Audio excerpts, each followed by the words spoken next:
नमस्कार, प्रिया बेसिक स्टिचिंगमध्ये आपलं सगळ्यांचं मनापासून स्वागत। आजच्या या व्हिडिओमध्ये आपण फिश कट बाही कशी स्टिच करायची हे बघणार आहोत अगदी सोप्या पद्धतीमध्ये। आणि या बाहीमुळे ब्लाउजला किंवा ड्रेसला खूप सुंदर असा लुक येतो। तर ही बाही तुम्ही नक्कीच ट्राय करू शकता, अगदी सोप्या पद्धतीमध्ये सांगितलेली आहे। व्हिडिओ आवडला तर लाईक करा आणि अशाच नवीन व्हिडिओ पाहण्यासाठी चॅनलला सबस्क्राइब करून शेजारचं बेल बटन देखील प्रेस करा, म्हणजेच माझ्या येणाऱ्या व्हिडिओचं नोटिफिकेशन मिळेल। पहिल्यांदा मी इथे सिंपल स्लीव्स कटिंग करून घेणार आहे। डबल फोल्ड मध्ये पेपर घेतलाय। फोल्ड बाजू माझ्याकडे आहे, ओपन बाजू माझ्या अपोजिट साइडला आहे। फोल्ड बाजूकडून इथे बाहीच्या उंचीचं माप टाकायचंय। जेवढी तयार बाही आहे त्याच्यामध्ये पाऊण इंच एक्स्ट्रा घ्यायचे। 4.5 इंचाची बाही माझी रेडी आहे। पाऊण इंच ॲड केल्यावर 5.25 इंचावर मी मार्किंग करून घेतलं। बाहीची घडी घेतली 10.5 इंचावर। 38 साइजसाठी ही स्लीव्स बनवलेली आहे बोटनेक ब्लाउजसाठी। तर इथे कॅप हाईट दिलेली आहे 2.5 इंच आणि तिथून आतमध्ये 2 इंचावर मार्किंग केले। जेवढं शिलाई मार्जिन घेतलं असेल तेवढं, तर 2 इंच इथे मार्किंग करून घेतलं। आता इथे वरच्या बाजूने 1 ते 1.5 इंचापासून बाहीचा आकार द्यायला सुरुवात करायचं आणि हे 2 पॉइंट असे मॅच करायचे। इथे मी फक्त बॅकच्या मुंड्याचा आकारच दिलेला आहे। फ्रंटच्या मुंड्याचा आकार जेव्हा स्लीव्स तयार होणार ब्लाउजला जोडणार तेव्हा द्यायचा आहे। खाली दंड घेराचा निम्मा 7 इंच आणि त्याच्या पुढे 2 इंच शिलाई मार्जिन। हे पॉइंट असे जोडून घेतले, केलेल्या मार्किंग प्रमाणे कटिंग करून घ्यायचे। तर हे आपलं सिंपल स्लीव्हचं कटिंग झालं। यावरूनच आपण फिश कट बाही बनवणार आहोत।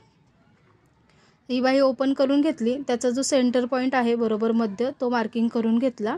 सेंटर पासून इथे खालून 1.5 इंचावर मार्किंग केलं आणि इथे या बाजूला 2.5 इंचावर मार्किंग केलं। आता हे 2 पॉइंट जे आहेत ते जोडून घ्यायचेत आणि तिथे असा एक आकार तयार होतो। तर हा आकार जो आहे तो माशासारखा दिसतो, म्हणून फिश कट बाही असं म्हणतात याला। तर इथे गोलाकार असा हा आकार जोडून घेतला, पाहू शकता। आता ह्या केलेल्या मार्किंग प्रमाणे कटिंग करून घ्यायचंय। हे कटिंग करून झाल्यानंतर जी वरची बाजू आहे तर तिथे एक असा ॲरो वरच्या बाजूने ड्रॉ करून घ्यायचं। इथे बघू शकता, हा आपल्याला नंतर लागणार आहे। तर इथे असं एक बाण वरच्या दिशेला करून घेतलेला आहे। आता याच आकारावर आपल्याला बाकीचं कटिंग करायचं आहे। तर इथे अस्तर घेतलेलं आहे, डबल घेतलं होतं, त्याला परत फोल्ड केलं तर 4 फोल्ड झालं, म्हणजे 4 पदर आपले निघतील याच्यातून। हे जे कटिंग केलेला पीस आहे हा तो आहे तसाच ठेवून घेतला बरोबर व्यवस्थित आणि मार्किंग करून घेतलं आणि त्याचं कटिंग करून घ्यायचंय सेम याच आकाराचं।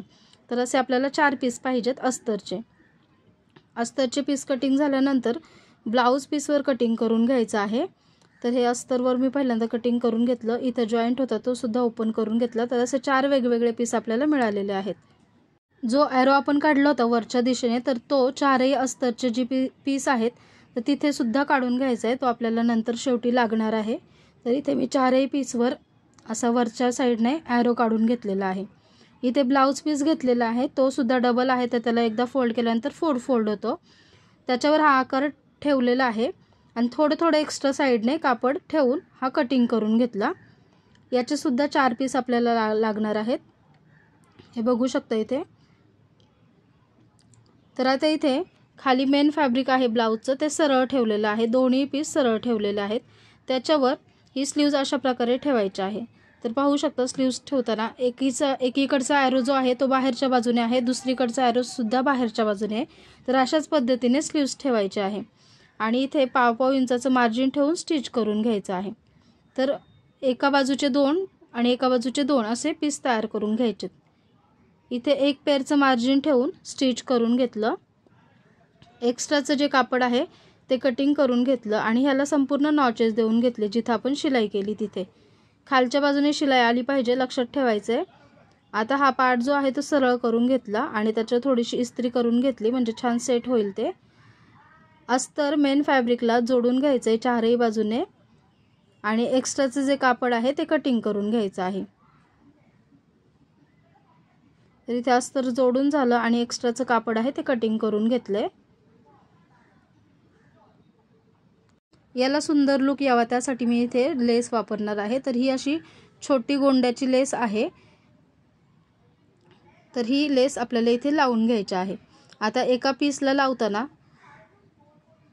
इथे 2 इंच मार्जिन सोडून द्यायचे जे आपल्या शिलाईमध्ये जाणार आहे आणि त्याच्या पुढे इथं जी खालची बाजू आहे तिथे लावून घ्यायची आहे।